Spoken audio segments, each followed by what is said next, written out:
Inside the ropes of the RBC Heritage, powered by your Savannah and Low Country Honda dealers. Good evening and welcome to Inside the Ropes. They're headed to the weekend at the RBC Heritage. The second round is in the can out at Harbor Town. The cut has been made, and if you're scoring at home, it was 2 under par. Oh, one other thing. Stewart Cink, well, he's putting on a clinic. The 47-year-old who won the Heritage in 2000 and 2004, carding his second straight round of 8 under 63. That breaks the 36-hole scoring record at the Heritage. Cink's 2-day total of 126, 3 strokes better than the old record set by Jack Nicklaus in 1975 and tied by Phil Mickelson in 2002. What's even more impressive about Cink's performance, the conditions were completely different between Thursday and Friday. The first round, it was sunny with just a little breeze. Friday, overcast and flat out windy at times. With that said, there was a good bit of movement on the leaderboard as the field tried to catch the likes of first round leader Cam Smith and Mr. Cink. Here's a look at some of the action from Friday's second round. Plenty of movement up and down this leaderboard Friday at Harbor Town. Sam Burns, remember him? Yeah, the winner of the first Club Card Championship at the Landings. Well, he was playing well on day 2. Burns with a nice approach at the par 5 15th. Going to lead to the birdie. Burns making the cut. He was 3 under on the round, now 2 under for the tournament. Brendan Todd also -2. He's finishing off his second straight round of 1 under 70 with a birdie at number 9. Savannah native Brian Harman, well, he follows a 4 under 67 in the first round with a 1 under 70 on Friday. After getting out of the bunker at the par 4 8th, Harman going to save par with this putt. Then at number 9, Harman going to roll in the birdie putt. Ian Poulter carding a 3 under 68 Friday to move to 5 under par heading into the weekend. Poulter playing with Shane Lowry, who had 4 birdies, an eagle, and a bogey on his front 9 to catapult into the mix. Lowry would add a birdie on the back 9 to finish 6 under for the day, now -7 for the tournament. Wesley Bryan has won here at Harbor Town, 2017 to be exact. After missing 18 months with a torn labrum, Bryan getting back into form. Friday, he cards a 5 under 66 to get to -8 for the tournament. First round leader Cam Smith, well, he would cool off Friday, shooting even par 71 to remain at 9 under. He's currently tied with Colin Morikawa, who's at 3 under in the second round. Canadian Corey Connors a big mover Friday. How about a 7 under 64 to move to 11 under for the tournament? He had the lead during the morning, but the afternoon, it belonged to Stewart Cink, who continues to put on a clinic. The 2-time winner at the Heritage with an eagle and 2 birdies on the front 9, then more of the same on the back 9, including this birdie at the par 4 11th. Cink leads the 53rd RBC Heritage as they head to the weekend on Hilton Head Island. To that second round leaderboard now, Cink with a 5-stroke lead on Corey Connors, who enters the weekend at -11. Emiliano Grillo sits in third at 10 under par. 3 golfers tied for 4th at -9, including first round leader Cam Smith. 3 golfers 8 strokes behind Cink and tied for 8th, including Wesley Bryan. 4 golfers sit at -7, including Abraham Ancer, Matt Fitzpatrick, and Will Zalatoris. Let's go ahead now and bring in our Amy Zimmer, who's live out at Harbor Town. And Amy, what were the golfers' thoughts following Friday's second round? Friday, the weather, a lot different than Monday. Still some able to have success out there on the links. Thanks, Frank. With windy and cooler conditions, low scores were harder to come by in today's second round. However, one golfer, Stewart Cink, soared above the rest and now has a 5-stroke lead heading into the weekend. Here's what some of the other leaders had to say. I didn't really have any kind of like a anticipation about shooting a certain number or anything. I just wanted to come out here and continue being disciplined and staying in the moment, in the present. Yeah, a lot of positives. I feel really good about my game. I hit a lot of really nice iron shots the past few days, and I felt really good with the putter as well. give myself lots of chances, but it was really nice to see some go in. Hopefully can keep that up going into the weekend. I thought I did everything pretty good today, to be honest. I had a lot of lip outs. I think just the golfing gods kind of getting back at me there. I had a lot of putts that went in yesterday that probably shouldn't have, and they just got me back. Just about a foot short on all my putts. If I hit it just with a little more pace, I could have had a few more birdies out there. But overall, when you're a bogey-free round, you're doing a lot of things well. So hopefully, just keep the mistakes out of play and have a low weekend. Shoulder's great. I've been feeling a lot better about the golf game than what the scores have been showing as of late. Post-surgery, I picked up a lot of speed and started actually striking the ball well for the first time in my career, which was nice. And I mean, it's been a lot better than what the scores have been showing. So it's nice finally this week to see some results, and hopefully we can keep the pedal down. With the second round officially in the books, crews out working on the course right now, making sure it's in top-notch condition heading into the weekend, which we should see a great weekend of golf as golfers battle for the plaid jacket. I'll have much more from Harbour Town coming up in just a few minutes. Frank, back to you. All right, thanks so much, Amy. We're going to check back in with you in just a couple of minutes. Still to come on Inside the Ropes. We see the RBC Heritage champs sporting those plaid jackets after a win there on Hilton Head, but where do those jackets come from? Well, we've got the answer to that question coming up when Inside the Ropes continues. Stick around.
The ropes of the RBC Heritage, powered by your Savannah and Low Country Honda dealers.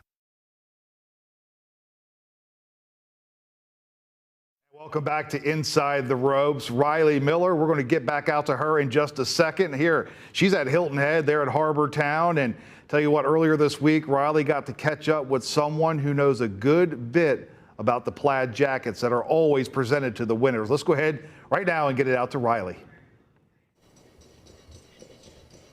Hey Frank, I've got my plaid on. Plaid is covering this entire island all week long. But did you know there's an official heritage tartan? Dennis Jaworski owns Palmettos in Sea Pines. He's the official tartan provider for the tournament and has been for the past 23 years.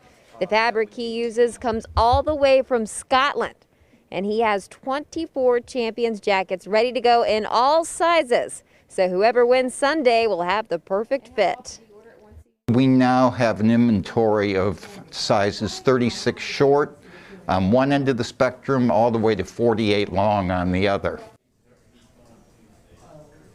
Because of the pandemic, Jaworski said he had to start planning extra early this year so the fabric would arrive from overseas in time for the tournament. He tells me it's an honor to do this for the heritage, and he plans to continue the work for years to come. For now, Frank, back to you in the studio. Plaid jackets, well, they don't have them in a 54 long.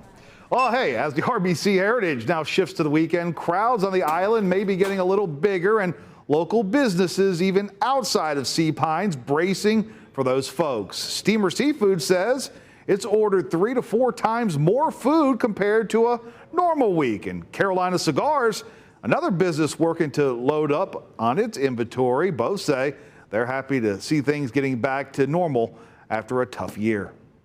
It really just kind of, gets people out and about instead of just sitting at home like we've been the past year. So just really excited to see all the smiles. On a normal basis, the tournament, well, it brings in more than $100 million each year. All right, one of the golfers making the cut and will be teeing it up this weekend, Savannah native Brian Harman. Amy Zimmer joining us live once again from Hilton Head with more on Harman's big week on and off the course. Hey, Amy. Hey Frank, Savannah native Brian Harman still in the hunt for his first plaid jacket here at the RBC Heritage. Harman firing a second round of 1 under 70, putting him at 5 under par heading into the weekend. Savannah native and former Savannah Christian golf standout, plus former University of Georgia golf standout, has been gunning for birdies and eagles here at Harbor Town. He started the week hunting for another type of bird, though. Following his 12th place finish at the Masters last week, Harman returned to his Sea Island home only to spend Monday morning, how about this, turkey hunting. Needless to say, it was a successful trip to the woods, as you can see in this social media post.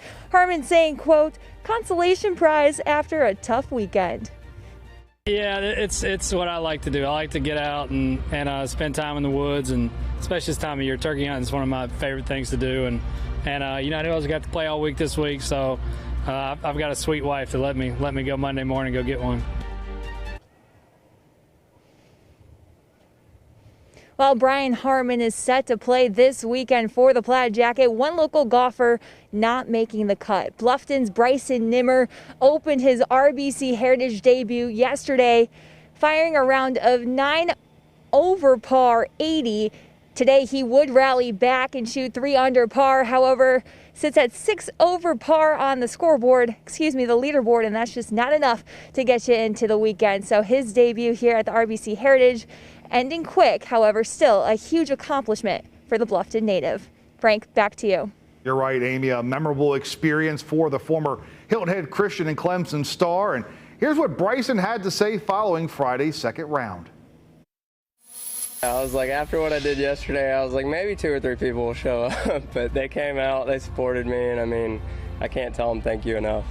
Definitely a little excited yesterday. I think I was just super excited to go and play, and my swing felt so good on the range before we went, and I was like, it's going to be great. And you just kind of lose focus, and you don't think about the fact that you still have to execute. And got out there, got lost, and just had a bad day. But today was a lot better, settled down, and it was better.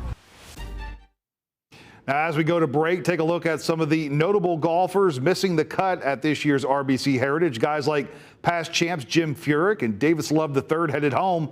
So are Zach Johnson, Sergio Garcia, and Kevin Na. You're watching Inside the Ropes. We'll be right back.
Inside the ropes of the RBC Heritage, powered by your Savannah and Low Country Honda dealers. 2 rounds down, 2 to go. Hopefully the good weather continues over in the Low Country. Chief Meteorologist Jeremy Nelson teeing up the weekend forecast. And it looks like tomorrow's round will start dry in the morning, mainly cloudy skies, some low 60s around the Harbortown area. Saturday afternoon, keep an umbrella on standby. Some isolated showers arrive by mid to late afternoon. That will continue into Saturday night. Sunday, final round, clouds early, a little more sunshine. Highs the next couple days will be pretty close to 70.